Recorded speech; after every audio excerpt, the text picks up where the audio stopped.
A palavra que eu quero compartilhar com todos nesta noite, ela está no livro de Atos.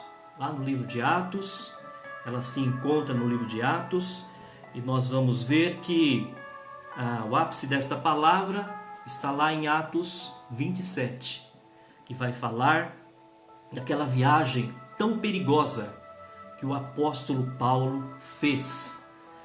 Aquela viagem que veio uma tempestade muito forte, chamada Euroaquilão. E aquela tempestade, então, ela fez com que o barco se partisse. Mas vamos ver o que Deus tem para falar conosco através desta palavra. E eu creio que Deus tem muito a falar conosco. Por quê? Sabe por quê, irmãos? Quantos de nós, muitas vezes, já não fomos apanhados por uma tempestade em nossa vida, tendo que depender tão somente e completamente de Deus? Você já passou por uma tempestade em sua vida que você teve que depender completamente de Deus? Já passou? Então é isso que nós vamos buscar nesta palavra hoje. Como devemos nos portar nos momentos de tempestade? O que devemos fazer em momentos de tempestade? É isso que Deus quer falar para nós nesta noite. Porque no momento da tempestade, essa tempestade que é o Euroaquilão, que veio sobre aquela embarcação onde o apóstolo Paulo estava junto com mais de 200 presos, quase 300 presos. Sabe, queridos, quando aquela tempestade veio, aquele Euroaquilão, aquela tempestade forte, o que causou naquelas pessoas? O que essa tempestade causou naquelas pessoas? Sabe o que causou? A tempestade imobilizou aquelas pessoas. A tempestade frustrou os planos daquele capitão da embarcação, daquele centurião que cuidava dos presos. A tempestade gerou raiva, gerou medo, tirou a capacidade de agir. E aquela tempestade ela veio com muita força e com muita violência. Então, meus irmãos e minhas irmãs, vamos ver o que o Senhor quer falar conosco neste momento. Eu gostaria de fazer uma pergunta a você.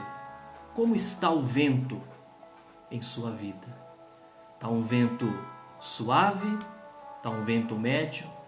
Ou está um vento forte? Ou está uma tempestade?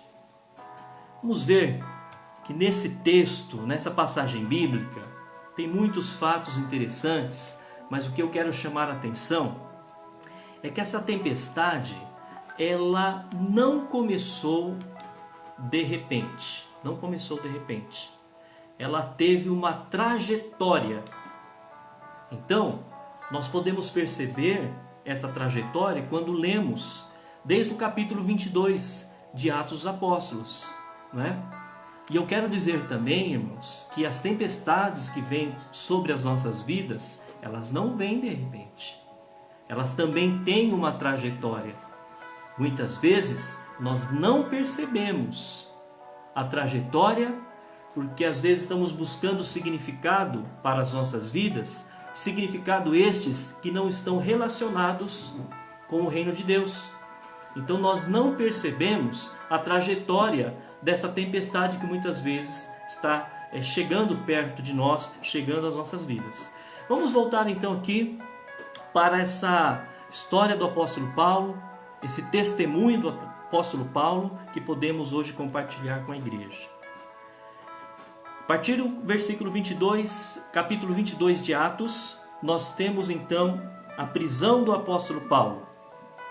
O apóstolo Paulo pregando para os judeus, para os saduceus, e ali há uma controvérsia, eles não aceitam a pregação, fazem um tumulto e querem então bater em Paulo, até mesmo matar Paulo. E aí então Paulo é preso. Os soldados prendem Paulo para o seu próprio bem.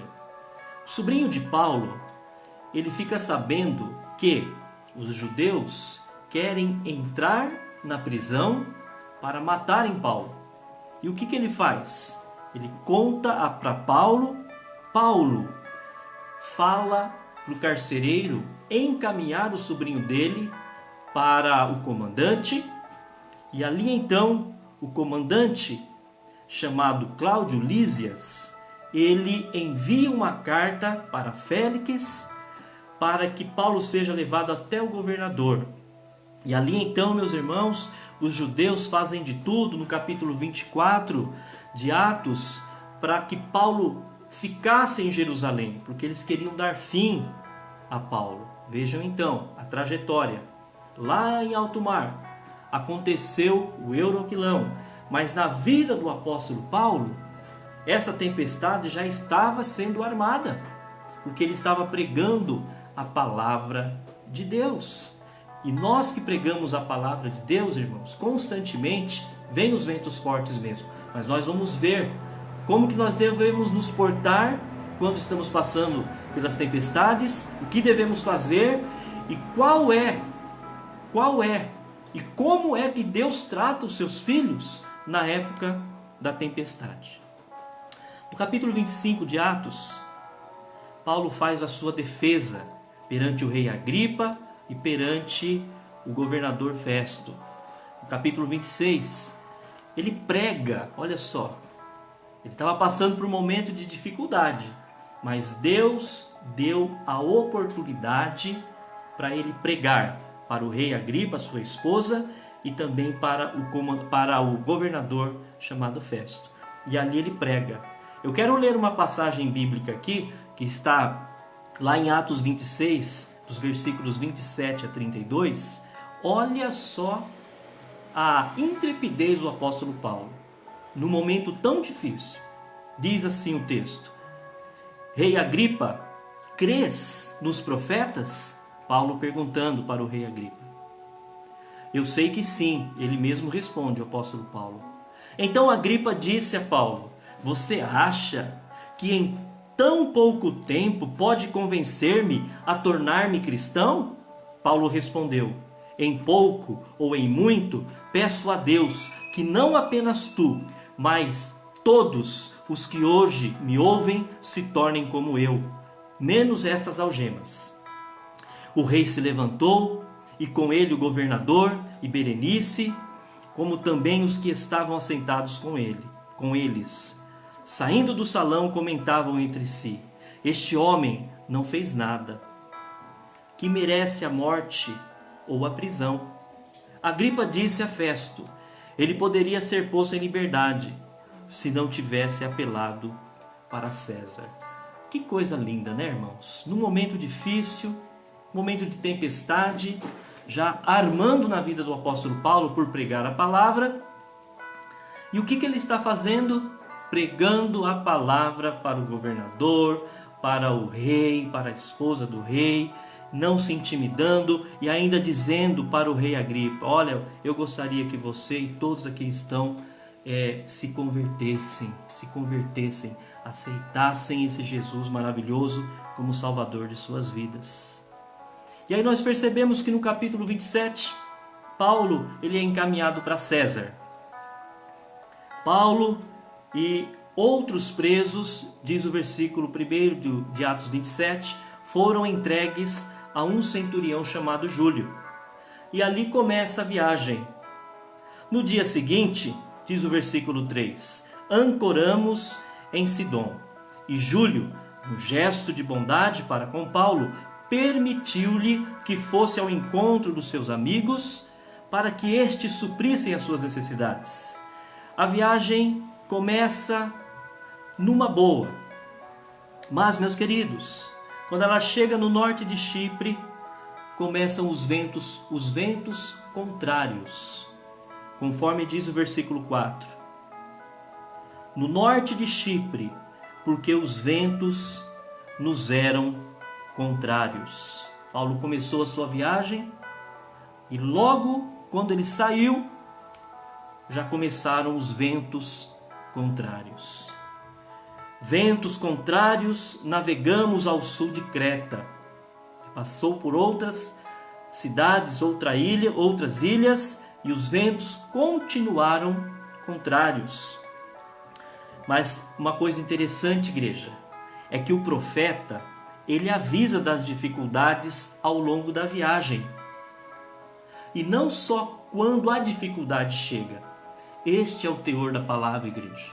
Nós temos pregado a palavra na igreja, nós temos buscado a Deus, nós temos ensinado a palavra através dos cultos, da escola dominical, através das células, através, meus irmãos, do bênção no lar, através das reuniões de oração.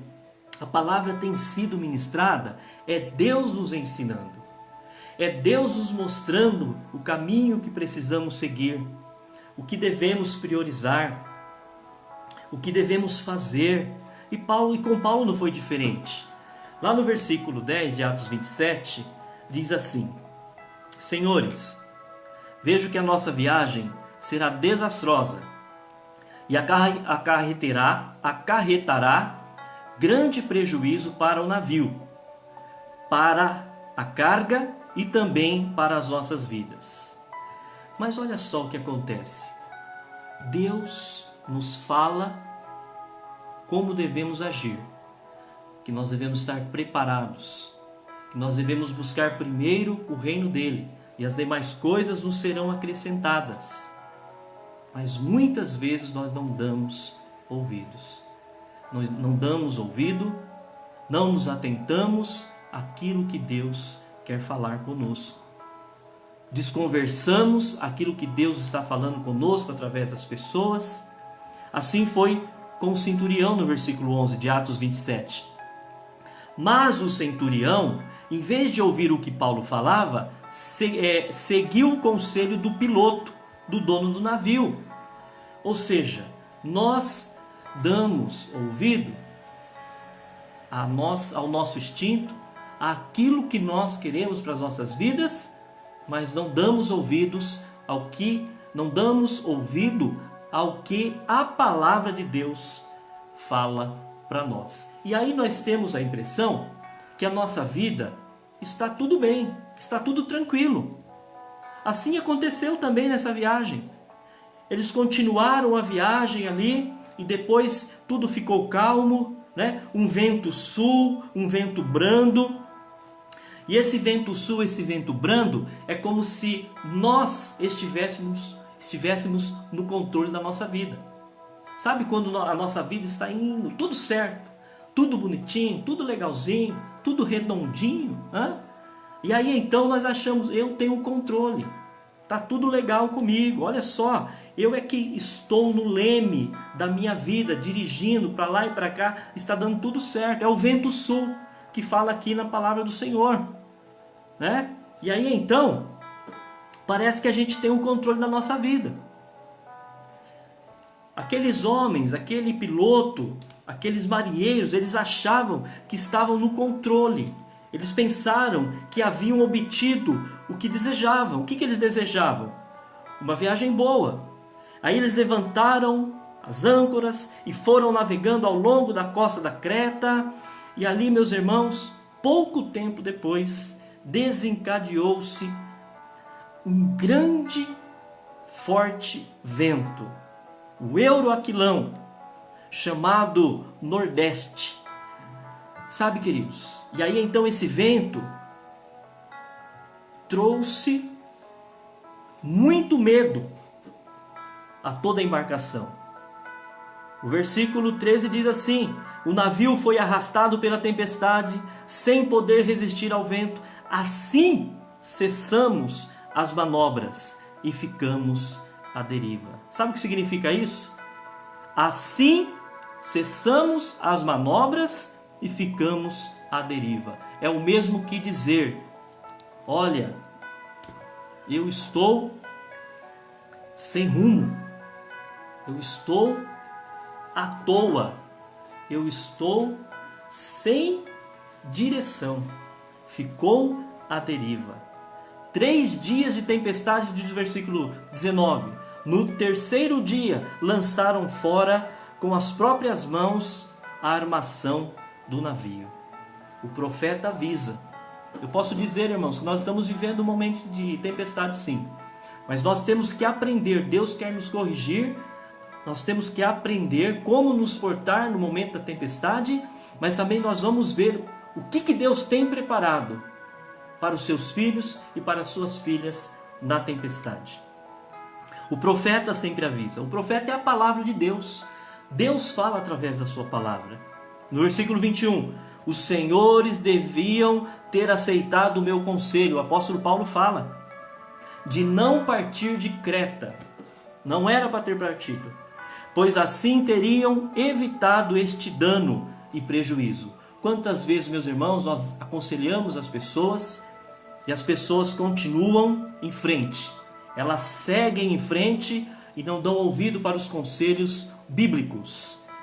Mas, lá na frente, às vezes não demora muito, vem a tempestade forte, vem o vento, vem o Euroaquilão e traz então muito medo, e traz terror e traz muita dificuldade para as vidas. Mas em meio à palavra do profeta, aquela palavra de, olha, eu avisei, o profeta avisa. O profeta de Deus é aquele que avisa o caos antes de acontecer. Depois que acontece não é profeta. Depois que acontece é como aquelas pessoas, o leão está morto e todo mundo quer tirar foto. Mas a gente tem que avisar do perigo que está pela frente, do perigo iminente. Esse é o profeta. E ele avisa através da Bíblia. Paulo, ele falou, eu avisei, não deveriam ter saído de Creta. Mas ele continua no versículo 22. Ele dá uma recomendação. E é isso que Deus está dando para nós nesses dias de quarentena. Uma recomendação. Mas agora, no versículo 22 de Atos 27. Mas agora recomendo-lhes que tenham coragem, pois nenhum de vocês perderá a vida. Apenas o navio será destruído. Amém, queridos? Digam amém aí. Ninguém vai perder a vida. Apenas o navio será destruído. O navio nós podemos dizer que é a economia, que é a estrutura econômica, que são muitas coisas. Pode ser isso. Mas o que é mais importante? É o navio ou é a vida? É a estrutura ou é a vida? E aí então o profeta dá uma palavra de encorajamento. Sabe, fiquem firmes, nenhum de vocês perderá a vida, apenas o navio será destruído. Esse texto também nos dá um conselho muito forte, um conselho muito abençoado, que nós devemos permanecer juntos e unidos na época de tempestade. Aliás, sempre, temos que estar unidos, firmes em épocas difíceis, mas principalmente em época de tempestade. Mesmo à distância, precisamos estar unidos. Sabe, queridos, precisamos assistir as lives, precisamos comentar. Mas eu vou comentar o quê? Diga um amém, porque isso gera calor cibernético, amém? Gera um calor cibernético, Nós não estamos lá na igreja batendo palma, mas nós estamos nas redes sociais dizendo amém. Precisamos estar unidos. Toda forma de comunicação é bem-vinda. Não saia do barco. Olha o que a palavra diz. Paulo foi lá e falou: não tenham medo, não tenha medo. É preciso que você compareça perante César. Deus falando para Paulo. É preciso que você compareça a César. Então, Paulo, você não vai morrer. Sabe, irmãos, uma coisa interessante, Uma vez um pastor falou assim, ele estava pegando o avião para atravessar o Atlântico. Ele ia lá do outro lado, atravessar o Atlântico. E a viagem era totalmente em cima do mar, do oceano. E aí tinham algumas pessoas que estavam ao lado dele, lá no avião, na hora da viagem, com muito medo. Aí ele olhou para a pessoa e falou assim: não, fique em paz, porque eu estou aqui, então vai dar tudo certo. que Deus tem planos para a minha vida, então você está garantido, porque eu estou nesse avião, não vai acontecer nada. Irmãos, isso é bíblico. Olha só, Deus falou para Paulo: Paulo, você precisa comparecer perante César, sabe? Então não vai acontecer nada. É preciso que você compareça perante César. Deus, por sua graça, deu-lhe as vidas de todos os que estão navegando com você. Olha só, meus irmãos. Além de Deus poupar a vida do apóstolo Paulo no meio da tempestade, Deus também falou: olha, eu estou poupando a vida de todos que estão com você. Sabe o que é isso, igreja? Que Deus está poupando este mundo por conta dos seus filhos e das suas filhas. Por isso nós devemos honrar o fato de levarmos o nome de cristãos. Devemos honrar o nome de termos um Deus que criou os céus, a terra, tudo que neles há. Um Deus que fez, sabe, a natureza, que fez o oceano, que separou a água da terra. Um Deus poderosíssimo. Nós devemos honrar o fato de sermos cristãos. E as pessoas não estão em situações piores por causa dos cristãos. Está aqui, Atos 27, 24. Mas o apóstolo Paulo estava lá. Deus deu uma palavra profética para Paulo: você não vai morrer, você vai aparecer diante de César, né? Precisa. E todas as pessoas que estão nesse navio, nenhuma vai perecer. Já dei todas elas nas tuas mãos. Ou seja, irmãos, ali ninguém podia sair de dentro do navio. E todos tinham que obedecer à autoridade apostólica do apóstolo Paulo. Deus havia dado a vida daqueles prisioneiros, daquela tripulação, na mão do apóstolo Paulo. O apóstolo Paulo então tinha uma grande responsabilidade, e ele chamou para si a responsabilidade e começou a dar as coordenadas. E nós, igreja, nós estamos chamando a responsabilidade para nós e estamos dando as coordenadas que o mundo precisa? Vamos refletir sobre isso. Porque a situação piorava. A situação piorava. Na 14ª noite, ainda estávamos sendo levados de um lado para o outro no mar Adriático, quando, por volta da meia-noite, os marinheiros imaginaram que estávamos próximos da terra. Meus queridos, não pode sair do barco. 14 dias, escuro, só noite, não havia dia, não havia sol, não havia claridade. Uma tempestade muito forte. E aí então, o apóstolo Paulo, ele orienta as pessoas. Quando aquelas pessoas imaginaram que estavam próximos da terra, assim como muitos imaginam que estão no controle de suas vidas, hoje em dia ainda tem gente que pensa que vai inventar a roda. E querem desafiar Deus. Querem desafiar, irmãos, tudo aquilo que Deus fez. Quando as pessoas querem desafiar a Deus, aquilo que Deus fez com tanta perfeição, o resultado não é bom. E nós, como igreja, devemos avisar às pessoas como devem dar valor à voz de Deus. O apóstolo Paulo então fala o seguinte, diz assim no versículo 30: tentando escapar do navio, os marinheiros baixaram o barco salva-vidas ao mar, a pretexto de lançar âncoras da proa. Então disse ao centurião e aos soldados, o apóstolo Paulo disse: se estes homens não ficarem no navio, vocês não poderão salvar-se. Com isso, os soldados cortaram as cordas que prendiam o barco salva-vidas e o deixaram cair. Olha só, irmãos, o capitão daquele barco, daquela embarcação, estava confiando cegamente no apóstolo Paulo. Um homem experimentado, um homem que conhecia o barco, um homem que conhecia tantas coisas, ou seja, ele conhecia o tempo, ele sabia como comandar um navio em tempo de tempestade, mas ele nunca havia visto uma tempestade daquela. Então ele confia no apóstolo Paulo. E nós, estamos confiando em Deus? Sabe, meus irmãos, nós precisamos nos alimentar da palavra. A palavra é alimento espiritual para nós. É necessário nos alimentar da palavra. Aquele capitão, ele começou a depositar a sua fé cega no apóstolo Paulo, porque ele foi alimentado pela palavra que o apóstolo Paulo estava falando a ele. Por que é importante nos alimentarmos da palavra? Olha o que diz o versículo 33. Pouco antes do amanhecer, Paulo insistia que todos se alimentassem, dizendo: hoje faz 14 dias que vocês têm estado em vigília constante, sem nada comer. Agora eu vos aconselho a comerem algo, pois só assim poderão sobreviver. Nenhum de vocês perderá um fio de cabelo sequer. Glória a Deus. Aqui o apóstolo Paulo falava de comer comida mesmo, comer pão, porque eles estavam em jejum. Mas aqui, irmãos, nós podemos fazer a seguinte comparação. Quantas pessoas estão em jejum da palavra de Deus?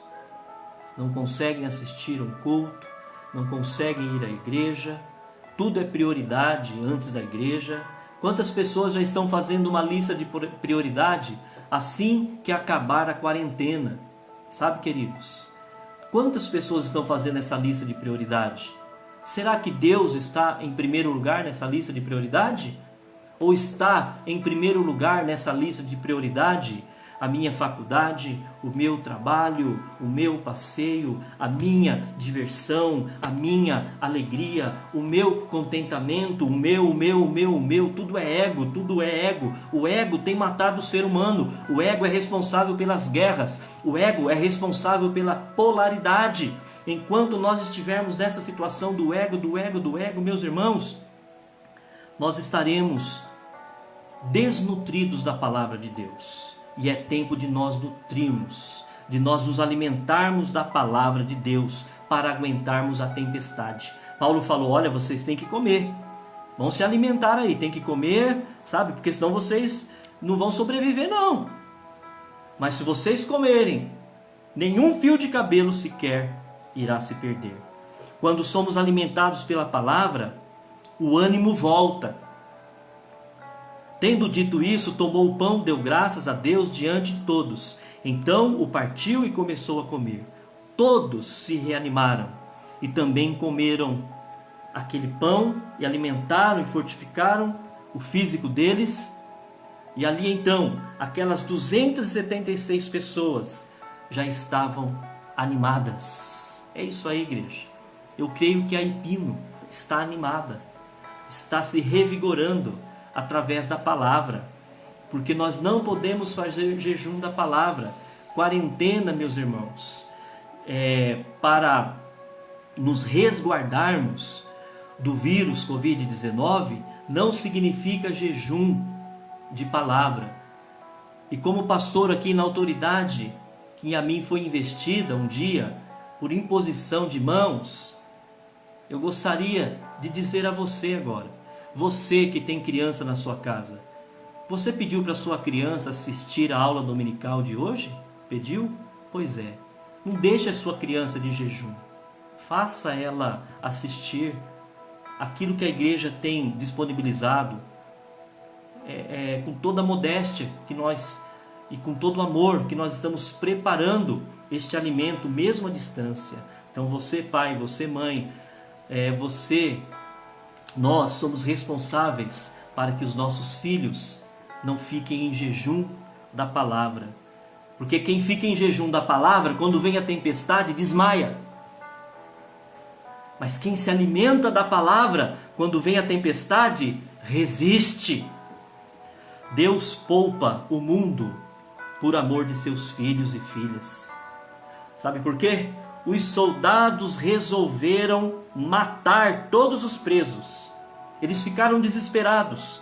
Quando o barco se quebrou, se partiu, eles ficaram desesperados. Vamos matar todos os presos para eles não fugirem. Aí Júlio, o capitão do barco, que já tinha se alimentado da palavra que o apóstolo Paulo havia pregado, falou não. Aquele centurião falou não. Eu quero poupar a vida de Paulo. Olha só, meus irmãos, Deus está poupando a nossa vida. Deus está poupando a nossa vida no meio da tempestade, no meio do Euroaquilão. Deus está poupando. Aquele homem falou: eu quero poupar a vida de Paulo, e os impediu de executar aquele plano de matar todos os presos. Então ordenou aos que sabiam nadar que se lançassem primeiro ao mar, em direção à terra. Os outros que não sabiam nadar iriam se salvar nas tábuas ou em pedaços do navio. Desta forma, todos chegaram salvo em terra. Amém?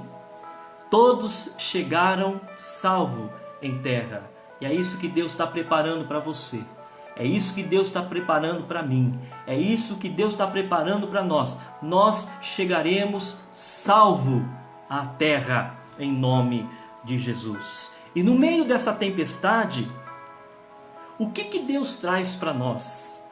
Sabe o que Deus traz para nós? Uma boa notícia. Uma boa notícia. Não é o fim. Nenhuma vida vai se perder. Não é o fim. Diga aí para o seu irmão, para a sua irmã que está do seu lado aí na sua casa: não é o fim. Nenhuma vida vai se perder. Profetize. Nós temos que profetizar, irmãos. Eu sempre tenho falado, a palavra, ela corrige, a palavra encoraja, a palavra edifica. E nós precisamos, queridos, profetizar toda palavra contrária. Quando as pessoas falarem: as empresas vão quebrar, nós devemos profetizar: as empresas não vão quebrar. Quando as pessoas falarem, sabe, o número de desempregado vai aumentar muito, nós devemos inutilizar essa palavra, irmãos. Estamos na tempestade? Sim, Paulo também estava. Mas nós devemos profetizar.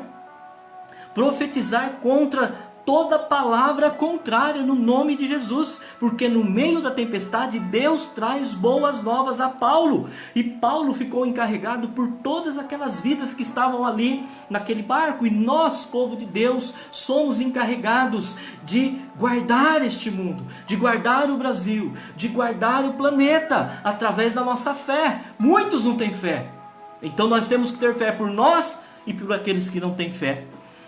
Deus traz boas novas na época do Euroaquilão, na época da tempestade. Deus traz boas novas. Não é o fim. Nenhuma vida vai se perder. Sabe o que Deus faz também, meus irmãos? Deus faz cessar o medo, em nome de Jesus. Você já profetizou isso para a sua vida?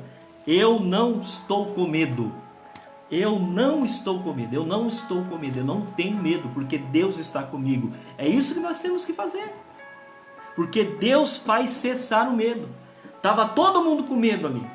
Paulo chega e fala, o anjo chega para Paulo e fala o quê? Não tenha medo, Paulo. Não tenha medo. É necessário que você chegue a César. Então nós precisamos profetizar. Eu também não tenho medo, porque é necessário que eu chegue àquilo que Deus tem preparado para mim. A obra que Deus tem na minha vida, ela só será concluída no dia de Cristo. Enquanto isso, Deus tem obra para mim. Deus tem muitas coisas para mim. Então, eu vou ultrapassar essa fase e não vou ter medo. Então, Deus faz cessar o medo. No meio da tempestade, Deus traz boas novas. No meio da tempestade, Deus revela propósito. O propósito de Paulo era chegar para César, lá diante de César. E Deus falou: você vai chegar lá, Paulo. E Deus também, queridos, quer revelar o propósito dele às nossas vidas. Qual que é o propósito de Deus para a sua vida? Deus sabe. Então peça a Ele. Porque quando nós temos propósito, nós temos razão para viver. Sabe, muitas pessoas estão buscando os seus propósitos nas suas conquistas, no seu modo de vida, nos seus diplomas, nos seus cursos, na sua ascensão de vida. Mas esse não é o verdadeiro propósito. O verdadeiro propósito é aquele que Deus tem para nós. Você sabia que é esse propósito que Deus tem para nós que nos mantém vivos? Sim. Haja vista, é só ir no cemitério. Você já foi ao cemitério e começou a ver as lápides? Quantos sonhos interrompidos, quantas pessoas novas que estavam no auge da vida, fazendo faculdade, empresários, empresárias, pessoas, sabe, que tinham tudo, mas foi interrompida. Por quê? Porque Deus achou que era a hora. Então, a nossa vida, a longevidade da nossa vida está relacionado aos propósitos de Deus para nós. Então você precisa aprender isso e pedir para que Deus, sabe, abra os propósitos dele para você. Que Deus é tão maravilhoso que quando a gente faz o propósito dele, ele deixa a gente fazer um monte de coisa junto também. Ele deixa a gente realizar os nossos desejos pessoais. Mas em primeiro lugar, os propósitos de Deus têm que sobressair em nossas vidas. Deus então, no meio da tempestade, Ele traz boas novas, Ele faz cessar o medo, Ele revela os propósitos e Ele traz segurança. Eles chegaram em terra firme. Estar no meio da tempestade é ter certeza da segurança, porque Deus nos vai fazer chegar em terra firme. Amém, igreja? Que as promessas de Deus sobre nós se cumpram no nome de Jesus, porque as promessas de Deus, elas são verdadeiras. Deus tem promessas para nós e nós precisamos profetizar. Nós não devemos ser profetas de caos. Não vamos ser profeta do caos, só falar de desgraça. Não, vamos profetizar uma palavra contrária à desgraça. Vamos profetizar palavras proféticas, palavras boas. Deus é um Deus misericordioso. Deus é um Deus de amor. Deus é um Deus que está esperando de braços abertos o filho pródigo retornar a Ele. Filho pródigo, retorne a Deus. Esse é o tempo, não é o outro tempo. Esse é o tempo de todos retornarem a Deus, porque as promessas de Deus, elas são verdadeiras e elas acontecem na vida da igreja. Vamos profetizar palavras abençoadoras. Vamos profetizar palavras abençoadoras sobre palavras contrárias, como nós falamos há pouco. Vai dar tudo errado e não sei o que, isso e aquilo. Não, vai dar tudo certo, que Deus está conosco. O mar está revolto, o Euroaquilão está aí, a tempestade é forte. E como o apóstolo Paulo falou, eu falei que não era para viajar, mas vocês viajaram. Mas eu tenho uma boa notícia, tenham coragem, porque Deus não vai deixar que ninguém morra, que ninguém venha a perecer. Esta é a palavra que a igreja tem que falar para as pessoas, meus irmãos e minhas irmãs. Deus é um Deus de misericórdia. Deus não desampara. Ele é o Senhor da tua vida. Ele é o Senhor da minha vida. Ele é o Senhor das nossas vidas. Eu quero chamar a sua atenção para um momento de fé, de nós profetizarmos, sabe, a palavra e as promessas do Senhor. E a cada dia, meus irmãos, vamos vibrar com as notícias boas. Devemos estar super informados, sim, constantemente, mas vamos profetizar as notícias boas, porque quando nós profetizamos notícias boas, elas se multiplicam. E quanto às notícias ruins, vamos orar, vamos dobrar os nossos joelhos e vamos orar e pedir para Deus mudar a história e o rumo desta situação ruim. A palavra do Senhor diz, e eu quero concluir com essa palavra, Isaías 54, 17. Nenhuma arma forjada contra você prevalecerá, e você refutará toda língua que a acusar. Esta é a herança dos servos do Senhor, e esta é a defesa que faço do nome deles, declara o Senhor. Nenhuma arma forjada contra você prevalecerá, meu irmão e minha irmã, no nome de Jesus.